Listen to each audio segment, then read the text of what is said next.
Sva Not Exactly Lost in sva Radioaktivna. Fire in zasedba oziroma duet Not Exactly Lost, Tine pa z mano oddaja Radioaktivno. Zdravo. Zdravo, živijo. Pričela sva z ognjem, je med vama ogenj?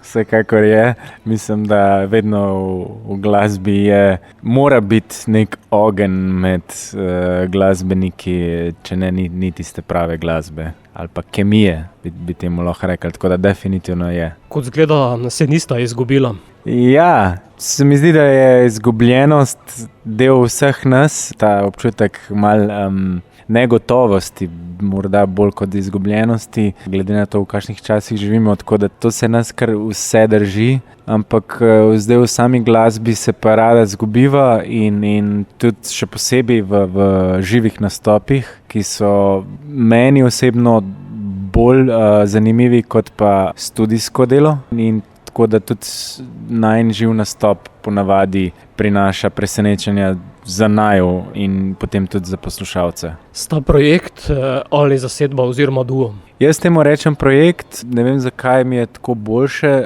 poimenovati to, ker se mi zdi spet ta nestalnost dela in pogojev in situacij.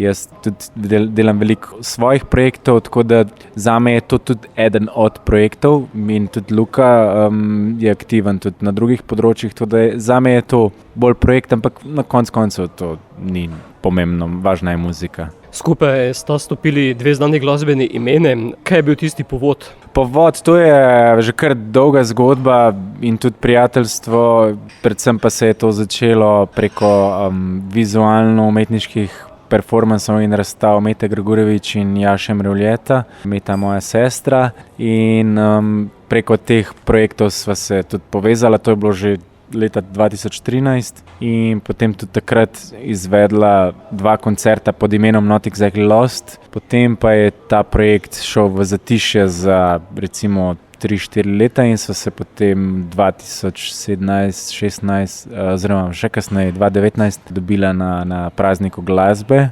v Ljubljani in od takrat naprej bolj aktivno sodelujeva glasbeno in ta album je pa v bistvu nek tak kot pač projekt, ki je nastal preko tega procesa. Ravno ko sem se pripravljal na ta pogovor, sem pomislil, ali vaju je združil Blum. Ja, za Blumom stoji Jaša in Jaša definitivno naj je združil, tako da Blum je samo ena od postaj, kjer smo skupaj delali in tudi nek tak retrospektivni projekt in iz tega je tudi nastal album, tako da na albumu Blum smo zaobjeli muziko, ki smo jo delali skupaj z Jašo, tako da definitivno naj je tudi Blum združil, ja. Glasbeno nadaljujeva po Fire bo selitev v Azijo, na Japonsko, v Tokio. Ja, moram povedati, da avtor besedil je Luka in ravno pred pol ure sem imela intervju z Denkotom Matozem za Delo in je Luka povedal, da med tem, ko je napisal ta tekst za Tokio, je gledal film Lost in Translation, tako da je neka vzporednica, neka ljubezenska zgodba tukaj v temu komadu. Sicer pa je ta komad Tokio nastal iz improvizacije na enem od teh umetniških performansov in to je bila ena teh prvih improvizacij v živo in dejansko je glavnina tega komada oziroma skladbe nastala v živo. Radioaktivno. Tokio in Not Exactly Lost z istoimenskega albuma. Dvojec, kot sem rekel prej, Bo Rain in Kalu skupaj. Vsak iz svoje zvrsti umetnosti. Vsak iz svojega filma, tako je. Jaz iz mogoče bolj nekih skladateljskih vod, džeza, klasike, pa ne nazadnje tudi elektronska glasba je prišla do mene, Luka pa iz neke v osnovi elektronike, slikarstva, singer-songwritinga, tako da ta svetova sta se nekako združila. In mislim, ja, da bistvo vsakega sodelovanja je, da drugemu omogočaš, da vstopi v tvoj prostor in tudi pustiš, da te on nekam pelje, tako da mislim, da vsak pridobiva zelo veliko od tega projekta, ker drugače, če ni tega izziva, pol nekako ni smiselno sploh sodelovati, se mi zdi. Torej gre za prepletanje? Prepletanje, definitivno. Zvočno in tudi vizualno prepletanje. Glede na to, kaj počnete, lahko vse naredite sama. Ja, v bistvu se sprašujeva o tem, če bi še kdo sodeloval, zdaj če govorimo o glasbi, ampak potem prideva do tega, da vztrajava pri tem, da vse sama narediva. Seveda pri procesu albuma je bilo vpletenih še veliko drugih ljudi. Naj omenim Marijo Babojeliča, Jernej Črnologar, Jure Vlahovič, Gregor Zemljič, Robi Bulešič. To so potem vsi ti producenti, tonski mojstri, ki ti pomagajo posneti in pripeljati album do konca. Ampak na samem nastopu pa sva zaenkrat tandem in nisva še razmišljala, da bi bilo drugače kot to. Današnja tehnologija namreč to omogoča, da lahko vse narediš skoraj da sam. Točno to, ja. Tukaj je uporaba tehnologije zelo pomembna. In tudi lažje prenosljiv projekt, no. Če tako rečem, se pravi, z velikimi zasedbami težko prideš do koncertov, recimo v tujini, ampak tako jaz kot Luka so oba vajena večjih projektov, kolaborativnih projektov, tako da sploh ne izključujem možnosti, da bo v eni točki tudi ta projekt se razširil še na kaj drugega, ampak zaenkrat je to tandem. Tretja bo My Boat.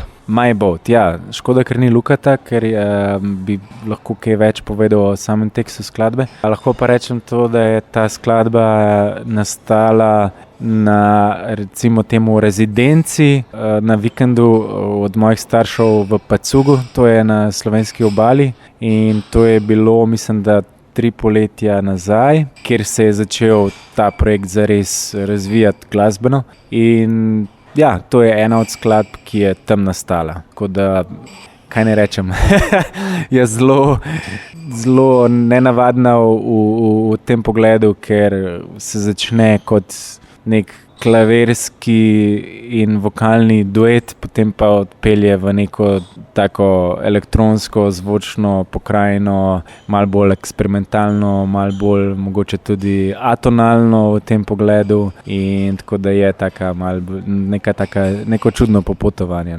Rabita samo čovn, nič drugega. Rabiva samo čovn, tako je, ja.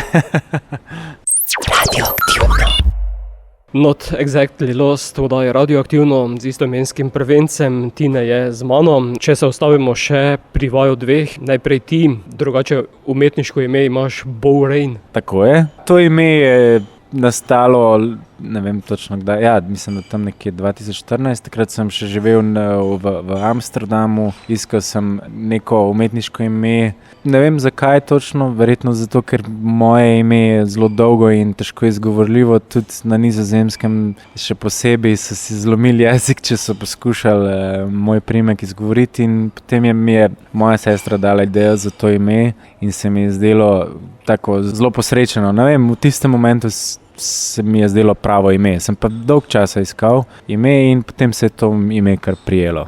Zdaj pa, če kdo kaj vidi, sliši v tem imenu, je to stvar drugih. Na spletu sem prebral, da si sodobni skladatelj, pianist, vokalist, producent, ali temu dodaja še kaj?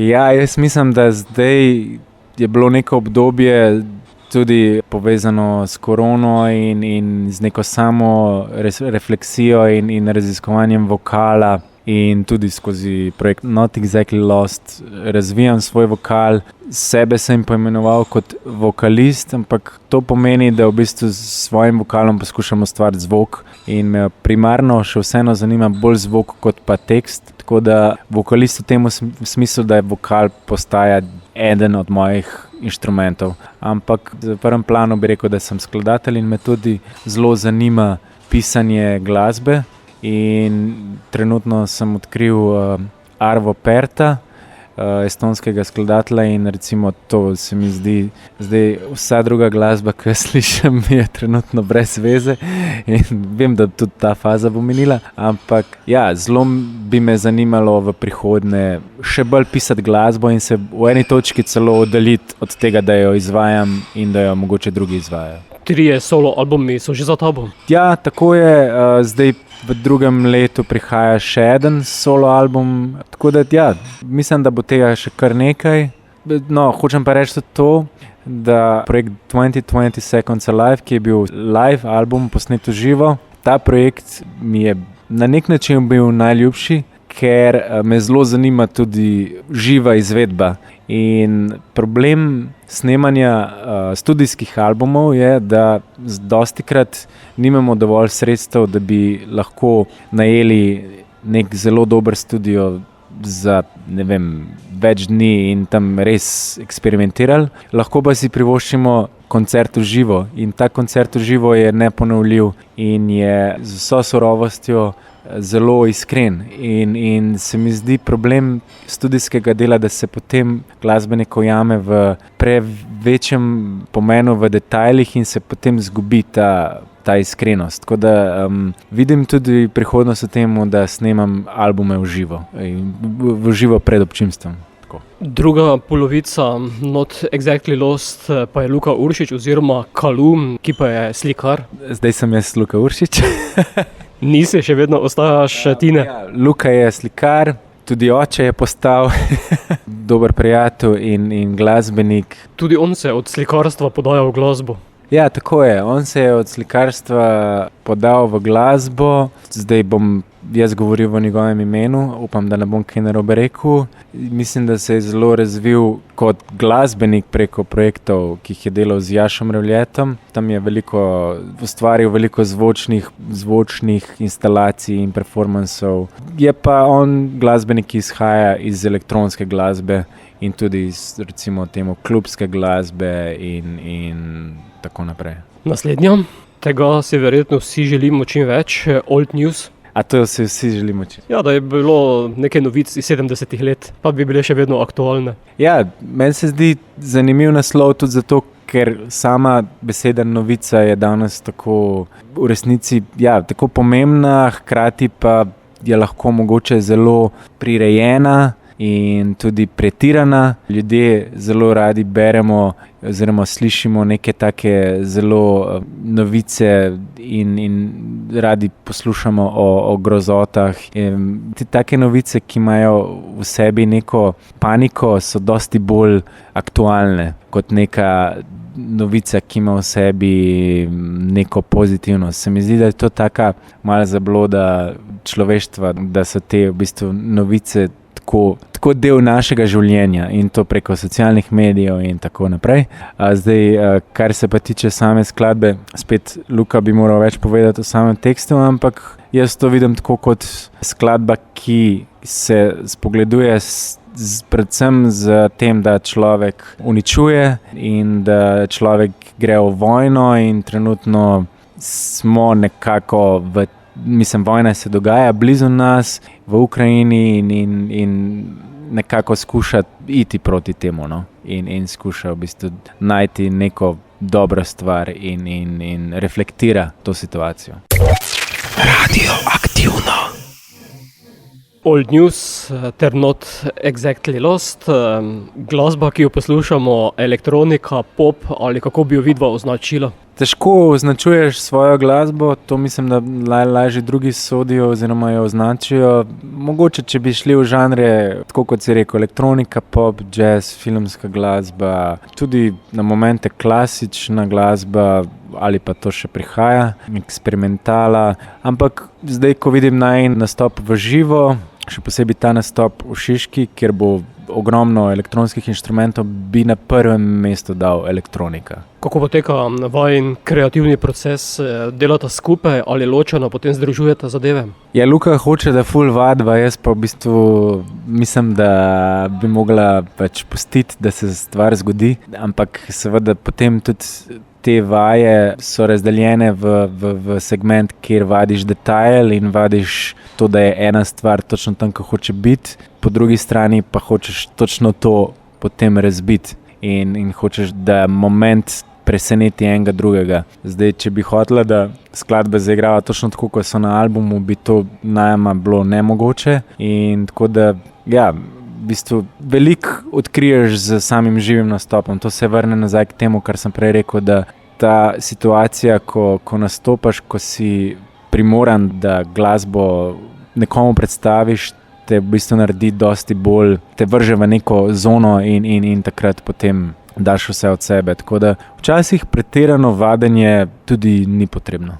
Ko je nastop, potem je kar nekaj improvizacije. Ja, je. Zelo veliko improvizacije, tudi zelo je odvisno, kje igrava. Smo imeli tudi koncerte, ki se niso posrečili, ampak tudi predvsem, ker mogoče nisva pasala v določeno situacijo. To vsak glasbenik gre čez take situacije. Zdaj ta koncert v Kinu Šiška je pa tako tudi tehnično zelo nama omogoča, da uporabiva tudi jaz recimo ta pravi klavir, se pravi grand piano, vizualije, tako da takih koncertov se potem zelo veseliš in tudi to, da igraš v domačem mestu, pomeni, da bo sigurno nekaj tvojih prijateljev prišlo, ne?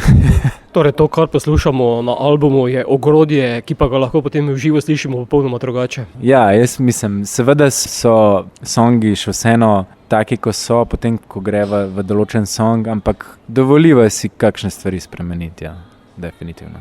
Higher Ground naslednja?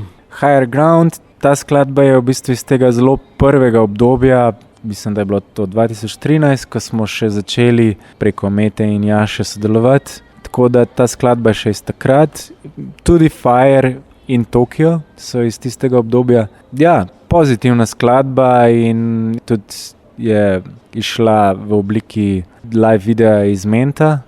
Mislim, da se je zelo dobro išlo. Tako da verjamem, da ljudje poznajo to skladbo mogoče še najbolj. Tako da ja. Oddaja Radioaktivno. Vsak torek med 18 in 20. Sveža slovenska glasba. Glasbeni gostje.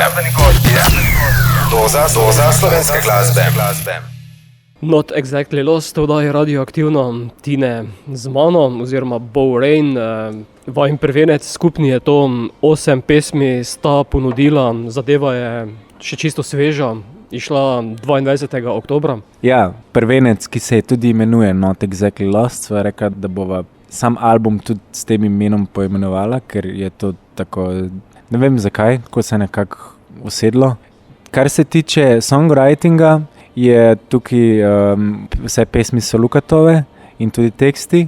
Bila sta 2 komada, ki sem jaz tudi napisal tekst in tudi jaz pel, ampak so potem se odločila, da to ne sodi v ta sklop in so to izločila in se mi zdi, da ima tako ta album boljšo rdečo nit. Tako da ja, skladbi je še kar nekaj, ker itak tako Luka kot jaz nenehno skladava, piševa komade, songe, tako da tega je, se sem danes rekel Lukato, ja, samo eno življenje imamo, tako da je treba potem zbrati, čemu se posvetiš v določenem momentu, ker vsega pač ne moreš. Ne. Sta ga zasnovala kot neko zgodbo, od Fire pa do Mala okna? Ja, seveda, ta Mala okna je tudi zadnji komad, ki je nastal in je v vsakem primeru izstopal, tako da je bilo ali se bo pojavil prvi ali zadnji, to je bilo pač definitivno. Potem sem jaz nekako ta razpored sklad naredil in poslal Lukatu in potem je on še to malo obrnil in je prišlo do tega vrstnega reda, kaj je.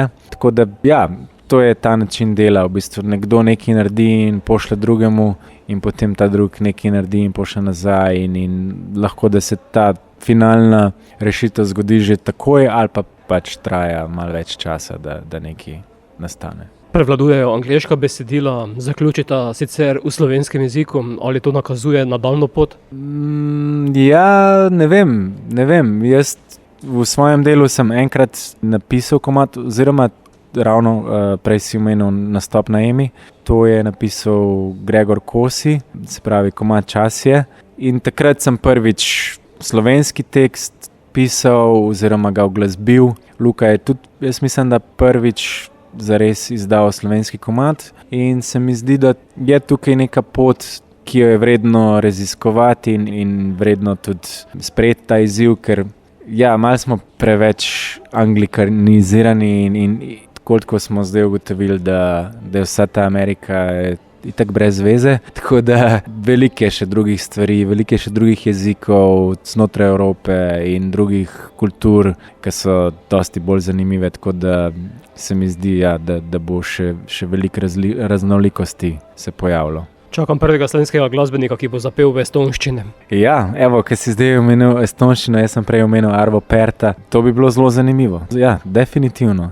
Jaz moram reči, da nisem se še odločil, koliko me zanima besedilo, ker vem, da me bolj zanima zvok kot beseda. Se mi zdi, da zvok ima neko abstraktnost v sebi in ti ne sugerira, kako se moraš počutiti, ampak ti pusti tvoji domišljiji, da se sama odloči. Beseda je lahko zelo določena in je lahko tudi zelo moteča, če pač, ne vem, nekdo poje o nekemu čustvu in to še v besedi, je to lahko zelo tudi neprijetno, tako da jaz se moram še malo s temi besedili še malo raziskovati, tako da ja. Zdaj pa, če govoriš pa o estonščini, je pa to zelo zanimivo. Če bi recimo jaz ali pa ne vem kdorkoli pel v estonščini, bi se to slišal zelo dobro, ker bi bil spet to nek zvok. Ne? Ali pa primer Sigur Rós, moj zelo ljub band.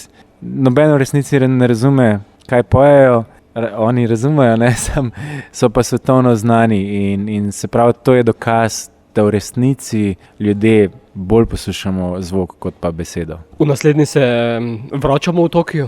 Tokio repriza, ja, to je nastalo, ko sva snemala klavirje v Bentonu, Benton je, kako bi rekel, salon klavirjev v Mengešu in gospod Benton, Jože Benda, nama je dal možnost, da sva posnela njegov Fazioli, ki je odličen klavir, in ko sva bila tam in sva snemala klavir za druge komade, je potem Luka dal idejo, zakaj pa ne bi ti zaigral ta od Tokija, ta del na klavir tako malo bolj klasično, in jaz sem to posnel in potem je on to še podkrepil z elektroniko in ritem mašino in je nastala Tokio repriza. Radioaktivno.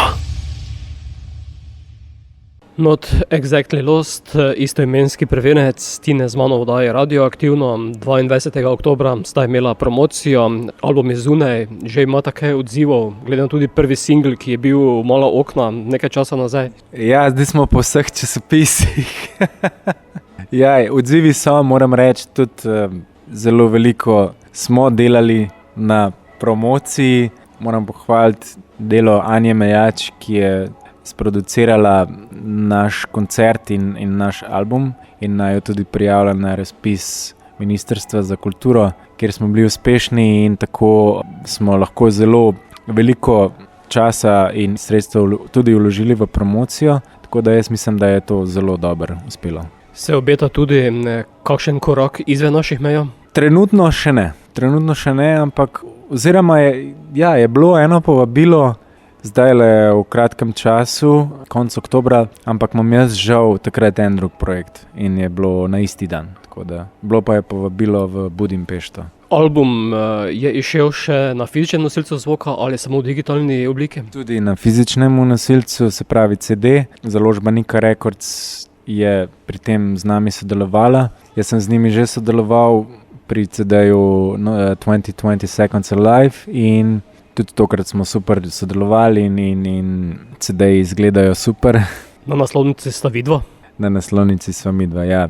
Zelo je podobna naslovnica, kot je ta naslovna fotografija, ki se je pojavila na socialnih omrežjih. Fotografijo je naredil Primož Korošac, s katerim smo tudi že sodelovali v preteklosti. Zelo dober fotograf, tako da, ja. Glede na to, da sta deklici za vse, da delata vse sama, potem tudi sta zadolžena za videoprodukcijo. Videoprodukcija in ves ta vizualni del je prevzel Luka in Anja Mejač, tako da jaz sem se tukaj v bistvu zelo umaknil, ker sem videl, da ona dva to zelo dobro vodita, tako da, ja.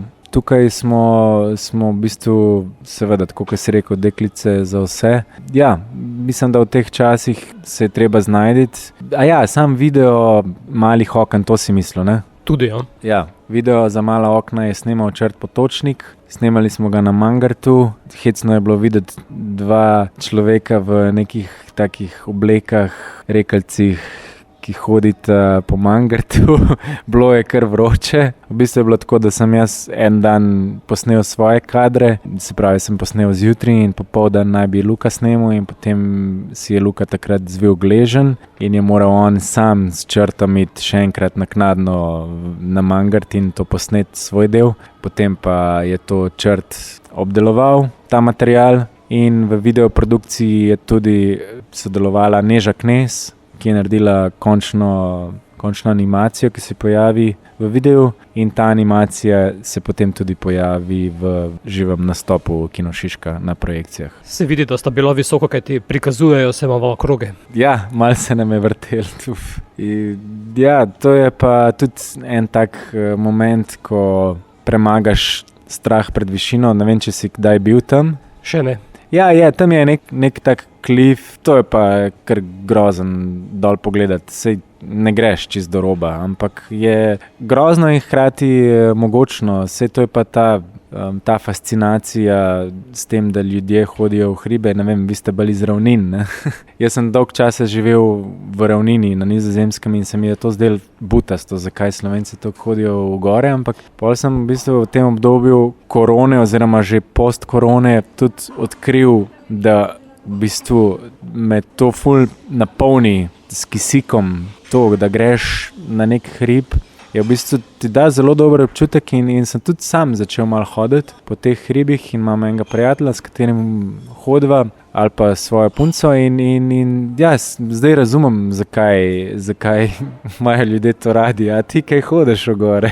Ne, v zadnjem času ne. Ko sem bil na faksu, takrat sem moral, ja. Drugače sedaj pa ne. A ja, si pa moral, ker si... Zaradi terenskih vaj. Aha. Ja, no sej, mogoče zato, ker živiš v ravnini, ne? Si se potem to navadil tega, ne? Probi še.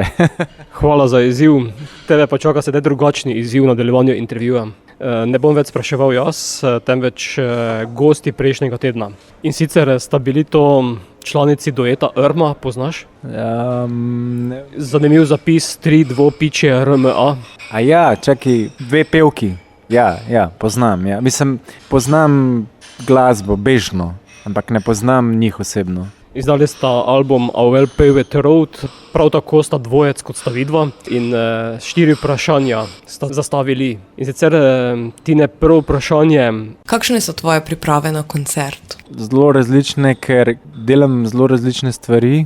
Ugotavljam, da je glavna stvar vsakega koncerta ta, da se totalno prepustiš in si predstavljaš, da ni nikogar okoli tebe in da totalno padeš not v glasbo. Seveda, če je to solo koncert, pa bo več klavirja, bom se bolj temu posvečil. Če je to koncert, kjer sem napisal glasbo za godala, se bom bolj posvečil temu, da bojo ta godala dobro zvenela. Če je to koncert z Lukatom, se bom bolj osredotočil na to, da se bom odzival na to, kar on počne, da bom dober pel, da bom dober pritiskal gumbe. Tako da zelo različne, no? Ampak z dolgoletno prakso in mnogimi nastopi sem ugotovil, ja, da v bistvu ti to postane zelo domače in to začenjaš početi tako vsakdanjeti je, no? Drugo vprašanje. Kako se spopadaš z birokracijo glasbene industrije? Ja, ne vem, kako se Luka, ker se o tem ne pogovarjava toliko, ampak ena plat je ta, da za določene stvari poskrbi Nika Records, se pravi prijavljanje komadov na Sazas in tako dalje, pogodbe. Drugače pa mi kot samozaposleni v kulturi nimam jaz osebnega menedžerja ali asistenta, včasih bi si ga želel, ampak to je en del moje službe, se pravi odgovarjanje na maile, preverjanje finančnega stanja, vodenje računov. Seveda imam računovodjo, ampak vseeno moram sam izdajati račune in tako dalje. Tako da to je nekaj, vse to vsi odrasli ljudje počnemo, a ne? Plačujemo račune in tako da pač kar je treba, ne? Tretje vprašanje, dueta Irma. Katero je tvoje zadnje predvajanje na Spotifyju? Ja, prej sem omenil, da sem zdaj zapadel v tega Arvo Perta, tako da raziskujem vse, kar je on napisal in poslušam od teh znanih skladb Fratres do njegovih simfonij. Tako Tako da zdaj me je on malo obsedel, tako da to je odgovor. Ja, pa poleg njih pa še band Efterklang, ki so danski band in so med drugim nastopili v Ljubljani par dni nazaj in smo tudi se osebno poznamo z njimi in tako da njihova glasba mi je neizmerno všeč, tako da priporočam. In še zadnje vprašanje. Če bi lahko še enkrat izbral inštrument, ki ga igraš, katerega bi izbral? To je dobro vprašanje, katerega bi izbral. Jaz mislim, da bi izbral mogoče violončelo, nekaj z godali, zelo me zanima zvok godal. Tudi godalci, ne glodalci, godalci so po karakterju zelo prijetni ljudje. Ne vem, delal sem z veliko različnimi glasbeniki, ampak oni so zelo tako, v redu je z njimi delati, tako da po mojem bi izbral nekaj od tega. Violina je malo tečna, je tudi malo mogoče previsoka v barvi, čelo pa ima lih tam nekje od nižin pa do višin, ima tak super razpon, tako da lahko tudi zelo visoko igra, tako da ima nek tak dober karakter. Tudi tebe čaka potem enaka naloga, da bo zastavil vprašanje za naslednje goste. Predzadnja bo Don't Go. Don't Go. Ta skladba je nastala na rezidenci v Pacugu. Omenil sem skladbo My Boat, ki je tudi tam nastala, se pravi ta isto. Zanimivost te skladbe, Luka je v bistvu ustvaril zvok na mojem synthesizerju, se pravi, da sem mu moral dovoliti, da je stopil v moj inštrument in je ustvaril ta zvok, značilen zvok te skladbe. In moram reči, da sem imel veliko težav posvojiti ta zvok, ker pač ni prišel od mene in je to, zdaj ga zelo rad igram in tudi veliko sem preko tega zvoka pridobil, ker je to nekaj, kar jaz nikoli ne bi tazga zvoka naredil in spet se vrnem k temu, da sodelovanje z glasbeniki, ki so dobri, pomeni učenje in na novo odkrivanje samega sebe. Zdaj sam tekst pa, to pa ne bi mogel o tem govoriti, ker je zelo oseben Lukatov. Radioaktivno.